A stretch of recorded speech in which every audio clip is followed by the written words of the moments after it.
నమస్తే రాష్ట్ర ప్రజలకు. రాష్ట్ర ప్రభుత్వం కొన్ని ఏరియాలలో కొన్ని గ్రామాలలో చాలా వరకు రోడ్లు చాలా ఇబ్బందికరంగా ఉన్నాయి. అవి గ్రామీణ ప్రాంతాలలో కావచ్చు, పట్టణ ప్రాంతాలలో కావచ్చు, చాలా వరకు దుర్భర స్థితిలో రోడ్లు అయోమయంగా చాలా వరకు గుంతలు పడి చిన్న వర్షం వచ్చినా కూడా చాలా వరకు ప్రయాణికులకు సమస్యాత్మకంగా ఉన్నాయి. వాటిపైన కొంతవరకైనా రోడ్డు రవాణా శాఖ మంత్రులు, అదేవిధంగా ఆఫీసర్లు, చైర్మన్లు ఈ విషయాన్ని పరిగణనలోకి తీసుకోండి.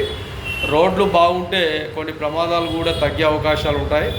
కాబట్టి అన్ని విధాలుగా గ్రామీణ ప్రాంతాలు, పట్టణ ప్రాంతాలు అభివృద్ధి పదంలో రోడ్ల రవాణా శాఖ ఎందుకంటే దిక్సూసి ప్రాంతీయ విధానాలు మారినా, పట్టణ ప్రాంతాలు మారినా రోడ్లు ఎక్కడికైనా ఒక దిక్సూచిగా దేశం బాగుపడిందన్నా, రాష్ట్రం బాగుపడిందన్నా, ఆ ప్రాంతం బాగుపడిందన్నా, ఆ నియోజకవర్గం, ఆ జిల్లా బాగున్నాయన్నా కూడా రోడ్లే మార్గదర్శకాలు. కాబట్టి రోడ్లు బాగుండే విధంగా అన్ని విధాలుగా సౌకర్యంగా ప్రయాణికులకు ఇబ్బందులు లేకుండా ఉండే విధంగా తీర్చిదిద్దాలి.